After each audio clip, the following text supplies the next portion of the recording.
Good morning mga kapartner, panibagong araw at syempre panibagong vlog tayo. Yan at andito na nga tayo sa bukid. Bali, magpupuno-puno tayo doon sa may sa upuhan. Yan, tapos nga bago tayo dumiretso dito ay pumunta tayo sa San Mateo. Bumili tayo ng tamsi para doon sa may upo. Para mabubungan na ni paring Carlo. Tapos mga Lunes, ready na kami tumanim doon dahil niyayari muna yung balag bago natin tamnan para wala na kami nintinding trabaho sa balag, kundi yung na lang nun pag niyari magtanim puro pagtatamsi na lang nun. Good morning mga upo.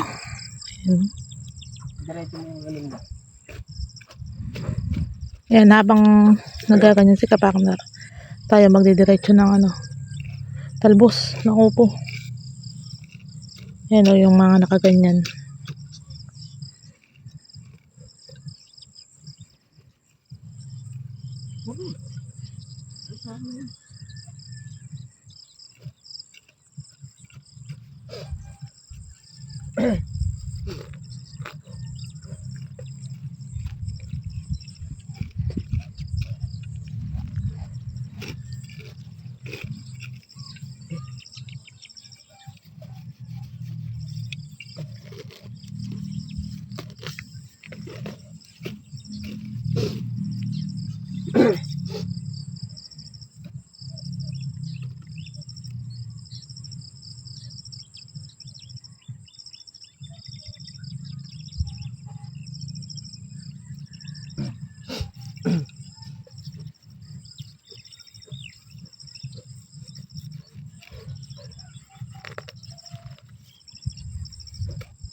Yan mga kapartner, kapag luto na tayo ng ulam, pinangat na tilapia. Ayan, lagyan natin sa ilalim ng yan mga kapartner, ng sili, saka ng bunga ng sampalo. Ayan. Sarap ng sabaw. Balikan na natin si kapartner dun sa may tinadamuhan niya. Nakaluto na naman rin tayo. Ayun.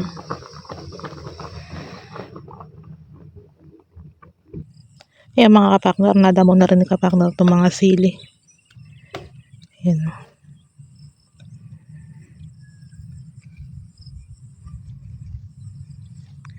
Nanilaw lang siyang bagya mga kapakner, pero sabi niya makaka-recover din daw yan.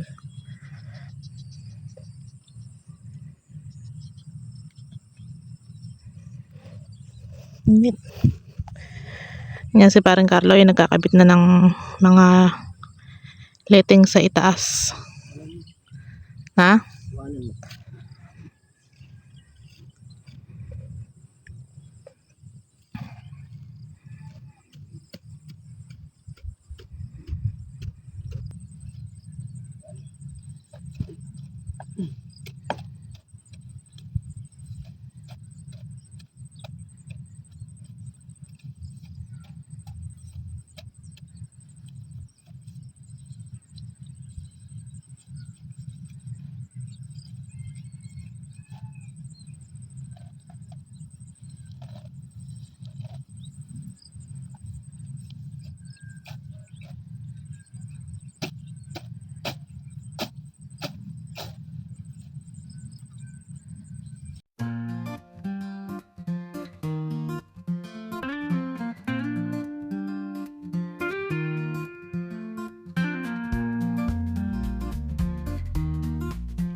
Kaya mga kapakner, at sasadsad daw niya muna yan, tapos kakain muna. Nagugutom na daw siya.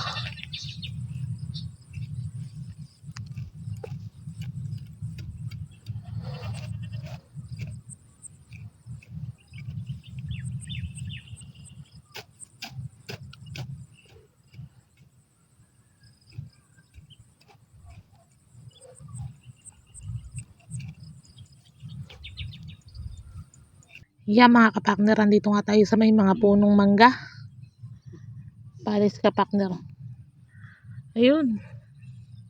Nagdadamo. Tapos yung dalawa, nandito sa may balag ng sitaw sa isa.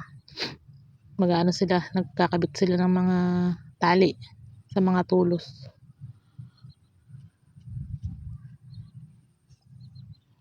Dito solo muna ni kapakner sa may upo.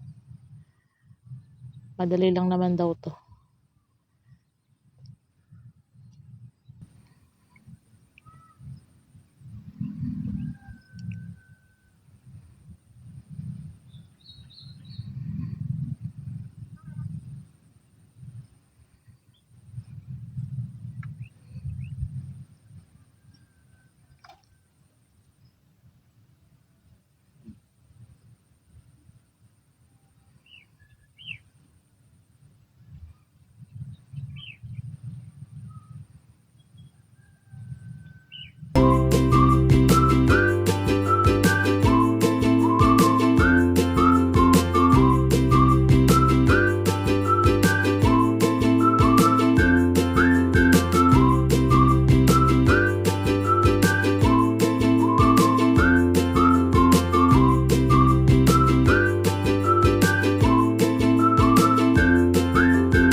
Yeah, mga kapakner, time check tayo, 10:25 ng umaga, magtatanghali na. Minute. Pero tuloy pa rin sa pagdadamo. Tapos si Katrops nandun sa may kabilang balag, nagtatali pa rin. Tapos si kapakner ito, nagdadamo pa rin dito.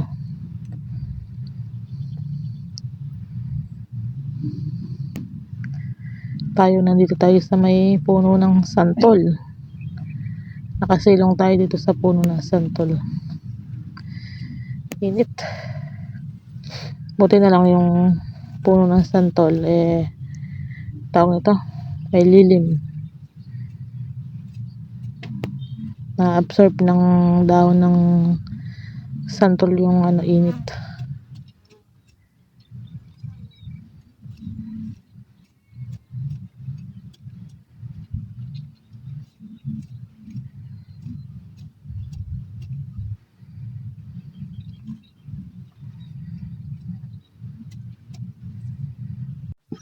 Yan mga kapakner, bali tatlong tudling na lang yung dinadamuhan natin dito sa gitna at mayayari na. Mula dito sa gitna hanggang doon sa baba, malinis na yan pagka nayari natin itong tatlong dahis din Tapos yung sa baba na lang yung dadamuhan natin mamaya. Siguro kung kukulimlim mamaya baka sakali mayari natin ngayon. Pero pagka ganyan kainit, malabo. Sobra init mga kapakner, kaya pitik-pitik lang tayo pagka nakadalawang tudling. Hinto. Hindi natin kaya magsadsad ng kung malamig lang yan, kahit 4 na tudling, 5 tudling kaya natin sadsad. Yan, maganda nang tinitingnan, gawa nung natanggalan na nga ng damo sa puno-puno. Malinis tinitingnan. Angit kasi kapag may damo sa tabing puno, parang hindi lang din tinamuhan. Kaya kailangan talaga tanggalin yung damo. Dito tayo pumokos, sila doon sa balag. Kanya-kanya uli kami para malaki matapos natin trabaho. Pag nangyari naman na yun, nakatanim na tayo doon, tapos natapos to, medyo maluwag na tayo, pwede na kami umiris doon sa kabila, sa may kalamansi, grass cutter na naman. Ano sinasabi mo? Pwede na ako mamakyaw. Anong bakyawang boksingero o ano? Hindi, pakyaw yun Damo, pagdadamo pwede na mamakyaw. Yan, halos ang araw lang pwede na mamakyaw, no? Pakyawan sa pagdadamo. Yan mga kapakner, ganda ng pagmasdan. Ang bilis. Gandang pagmasdan. Pinatabaan ni paring Carlo kahapon yan. Hindi lang natin nabid yung gawa ng umulan. Doon nagpatawa si paring Carlo kaya rin ng ulan. Natabaan niya yan, itong upo. Yung sa sili, kailangan dilig daw. Didilig, tsaka yung sa may kamatis na isang tudling doon. May talim na kamatis dyan Isang tudling pang sausaw-sausawan lang, para pag gusto mong magsausawan kukuha ka na lang dyan. Balihan na lang yung dadamuhan natin Yan, yung baba na yan hanggang doon lang sa batangan. Medyo maigsi na lang yan kumpara dito sa dinamo natin na to. Ito mahaba to. Mula dito hanggang doon sa may dulong-dulong poste na yon, doon mahaba yan. Tinamo natin. Makulimlim kanina kaya nadamuhan natin ng maayos. Ngayon medyo mainit mga kapakner, kaya pagka nakadalawang dahis tayo na ganyan kalahati hanggang doon sa may batangan na yon, humihinto na ako gawa ng sobra init talaga. Pero pag kumulimlim mamaya, yayariin natin yan. Basta kumulimlim lang, yayariin natin ngayong araw yan. Pero pagka mainit na ganyan, hanggang bukas pa. Andito kami sa ilalim ng santol. Ayan, may nasisilungan na. Tapos, in the left corner. Left corner. Ayan, left. Yan is balimbeng. Balimbeng. Balimbeng-beng. Tapos, yan langka. Tapos mangga yun. Nakapaikot tayo dito sa puno. Ayun, avocado. Ayun, buko. Ayun naman dito may nasisilungan tayo. Bali itong tinatayuan natin na to, pinepestuhan namin na to, walang tanim na upo to. Nakaano yan, Yung kalahati lang ngayon may tanim dito. Pagdating dito wala yan. Yan dito, bukas yan. Para hindi makakuluban ng balag yung mga halaman.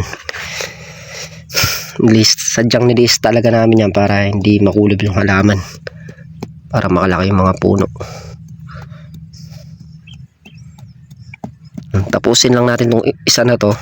Tapos yung dalawa na yung mamaya ng makapananghali. Gawa ng alas 11 na rin yata. Alas 11 na. Alas 11 ng tanghali. Aahon muna tayo pagkatapos ng isa na yun. Mga kapakner at nagkakape nga lang tayo. Tayo magdadamo na. Gawa ng makulimlim. Baka umulan naman eh. Time check tayo. Maaga pa. 12:43.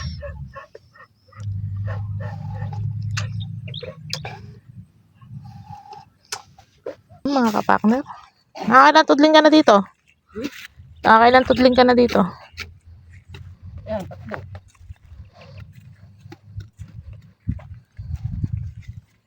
Dala mo, yan ay ulan. Pakyaw yan.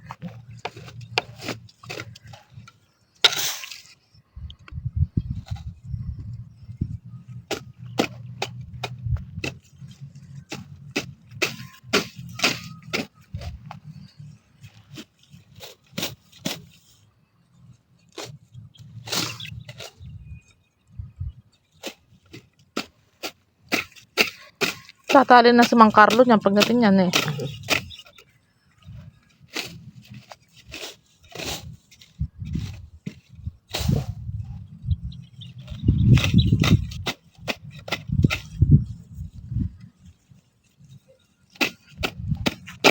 Dami na ng sanga nito.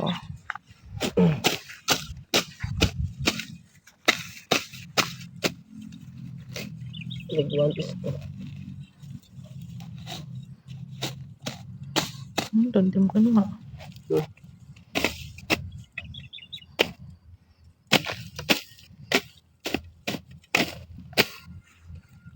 Ay.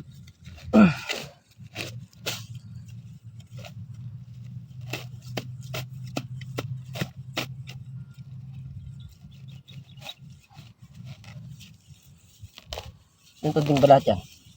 Yung dinadamuhan ko lang. Sa baba. 1, 2, 3, 4, 5, 6, 7, 8, 8, 9.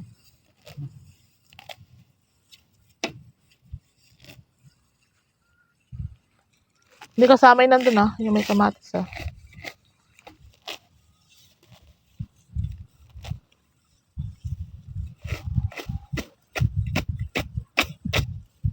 Kaya mga kapakner at natapos na nga tayo hugdang mo dito. Bali, tinulungan tayo ni Katraps kanina. Yan at nayari na nga idamuhin. Dragger scatter natin itong gilid. Itong natira natin gas dito natin i-dragger scatter yan. Masukal. Pinakadaan namin. Bukas. Tulos naman ang ano yan. Yung mga, ano pa ba? Buo. Saan? Andun. Yun. Tapos sa kabila. Tulos naman. Dito sa may upo. Yung pagitna. Ang ikakabit. So parang Carlo na bahala sa bubong dyan. Dahil kami hindi namin abot man natin. Mahihirapan. Parang Carlo na magbububong yan. Ano. Tapos bukas tayo pagkayari siguro bumitas na sitaw yun nga. Maghahakot tayo mga buho pang na dito. Yung mga kapakner at nag-grass cutter na si kapakner doon sa may dulo na yun.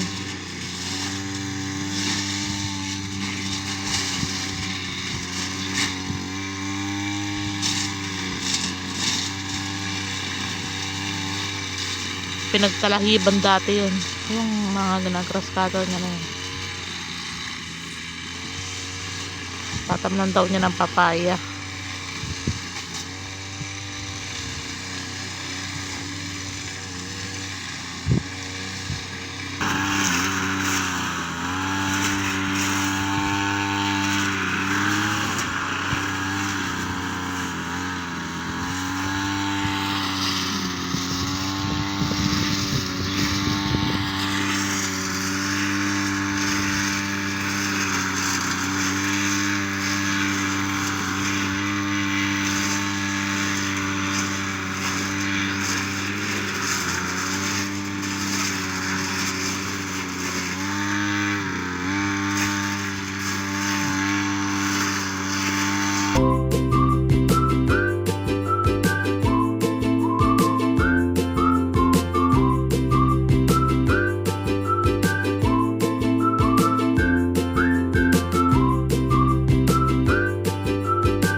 Yung mga kapakner at natapos na nga natin grass cutter ito may taron.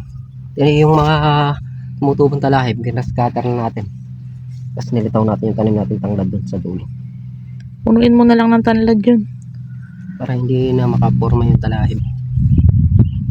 Pagka may sumusunod tayong gas, pang grass cutter natin ikaw. Sasawa para tubo yung talahib na yan. Ito nga lang. Yan mga kapakner at yan nga yung natrabaho natin ngayong araw. Natapos naman itong buong balag. Damuhin. Tsaka nakapag-grass cutter po tayo dito sa may taron. Muli po thank you po sa suporta. Tiwala, ingat po lahat. God bless. Bye-bye.